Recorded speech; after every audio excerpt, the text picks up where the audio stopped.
Hey everybody, quick update on what we're doing down here Monday apparently.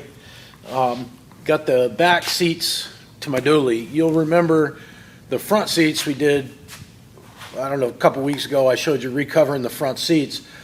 The back seats I wasn't able to find covers for the 60/40 Suburban second row seat. So we got a hold of a place called Seat Doctors and they sell leather dye. And it's really not expensive, and it's really easy to use, and it comes out pretty nice. Put a glove on unless you want to have a gray hand forever. And I mean, you can put it on with a paper towel. You just kind of rub it on. Hang on, let me get a glove. I'm going to show you some.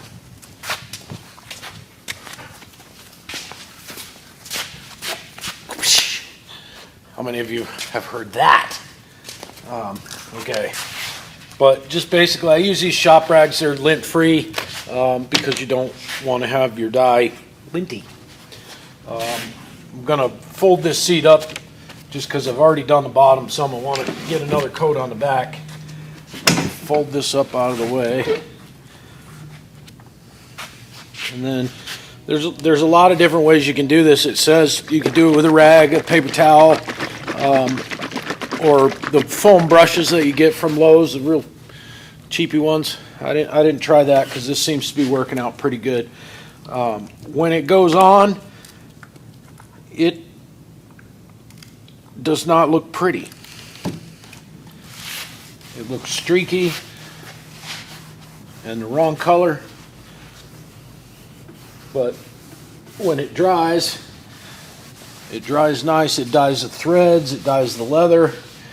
And it's not just a paint, it's actually a dye. So this soaks in. You need to clean your seats real good with a water-based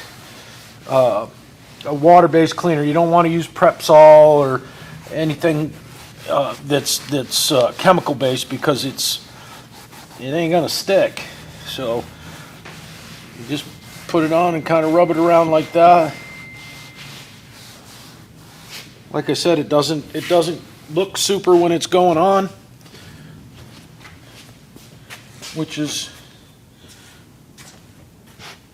probably why I started doing it before I brought you guys all in to see, because if I destroyed my seats, I wanted to have the time to buy a new seat.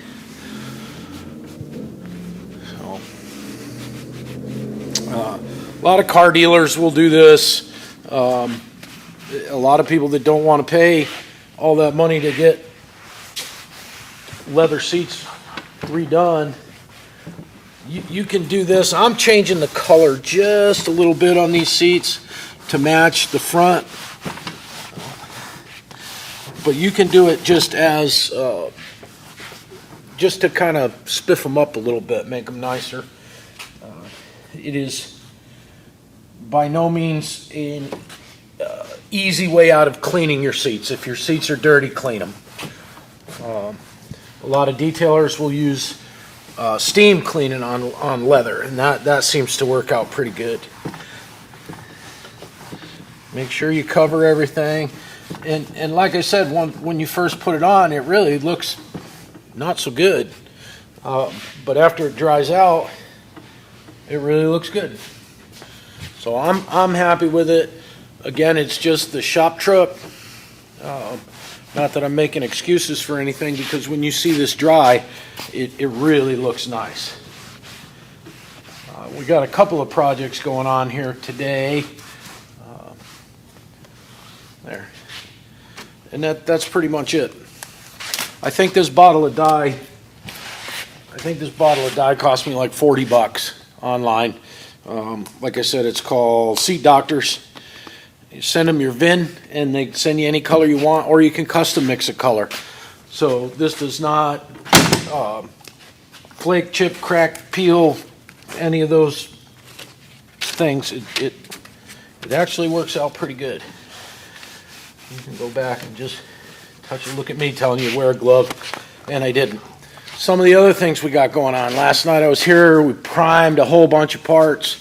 We got, let's see, the cowl hood for the dually was damaged in shipping, so that's fixed. We got two of the doors done. the remainder of the Jeep CJ parts, you remember that, we're gonna be painting that here in the next couple of days. Matt's working on the other pair of doors for the dually. These came off the Suburban that we bought down in Macon, Georgia. A couple of dings, a little bit of rust along the bottom. He cut it out real nice, did a nice job. Pete won't leave me alone with this. He wants to play, and then he stares at you like you're just a bad person when you don't play with. That was my foot. Did you get that? Nice. I was gonna bite me in the back. Good dog, Matt. Great dog. Fenders for the dually. You know, I got down. The sheet kind of matches the same color as it. Yeah, I know. And we got the Packard in on the lift. I want to show you the janky front end that's going on in this. Here's what we've got to repair.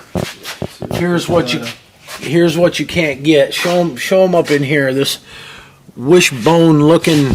Oh, I almost did the split. Doohickey, but it bolts up through there, and there's a bushing in it. See that? And that right there is why this car wanders all over the road. So we're gonna take it apart, see what we can do with that. Hopefully we'll be able to get it back together, get this car out of here. Well, we'll get it back together. Whether we fix it or not is another story, but we'll get the car out of here. So that's about it. Today's behind the scenes Joe's birthday. I want everybody to comment happy birthday, Joe. He's 22-ish. We're going to go over there and have some dinner tonight. And probably more than that, but, you know, it is what it is. But it's Joe's birthday. Joe does a lot for us down here, and we appreciate everything that he does. So now we're going to go over and help him eat his food. That's it. Short video today because we don't... Yeah.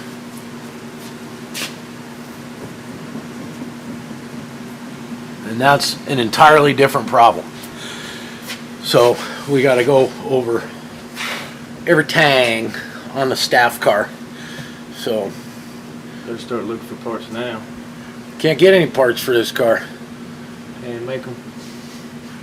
You know, if there's a bushing in there that's got to be done, we'll have Josh Machinist a bushing for it. That's probably going to be wheel bearings that are jacked up in there.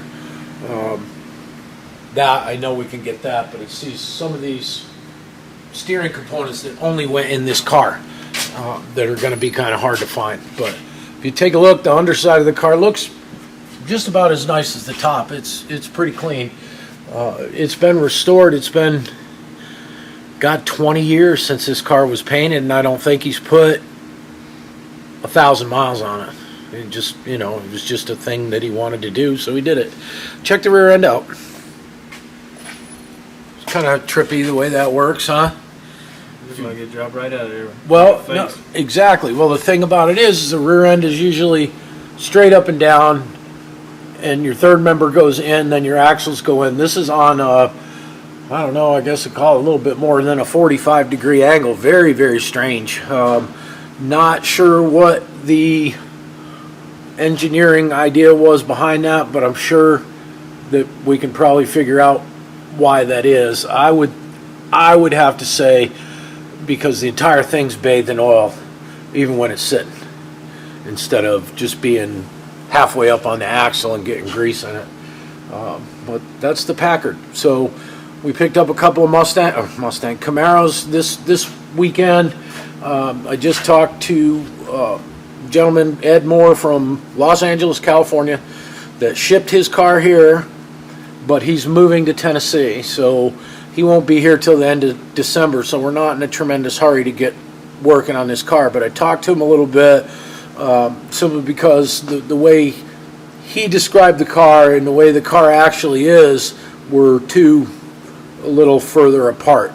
So I talked to him about what he wants to do with this car, and it may escalate into a lot more work than we had originally planned on doing, and I may even sell him my 383 stroker motor. So there's that. I'm going to sneeze. Oh, God. Now my back hurts. Yeah. But, yeah, I probably did. Yeah. Yeah. But there's the seat. As you see, it starts evening out as it dries. And you can accelerate the process of it drying by using, I don't know, it said you can use a hair dryer or whatever you want, but then you just go back over it. If you see a couple of spots, go ahead and fix them up. But that looks, it's the same color as my seats. It's gonna, the sheen is a little bit different, but that doesn't matter because that'll wear down too. And this, come out here. Now, y'all know what an OBS center console looks like a porta potty. It's horrible. So I reached out to a local salvage yard,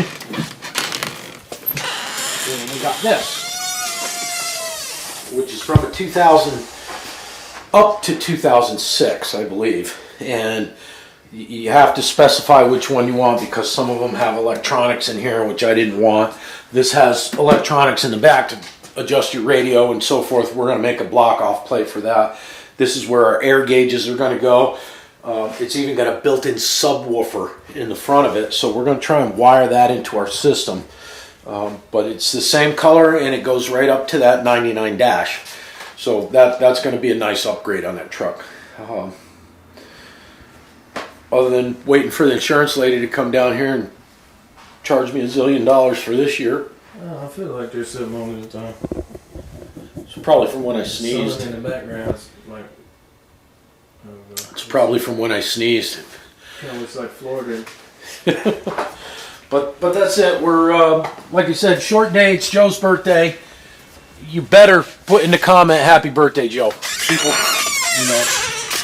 he needs a little recognition. My boy Pete. But that's it. We'll I'm sure we'll have something for you tomorrow. We'll probably go in a little more in depth on COVID, on what Matt is doing to those Suburban doors that we're going to use on the dually, and hopefully we can get the wiring wrapped up and get the dash back in that thing tomorrow, because once the dash is in there, that truck is just a matter of reassembly at that point. And the longer it goes like that, the more stuff I'm getting painted white. So when we go to put it back together, it's going to be together and ready to rip. So that's it. We'll see you tomorrow.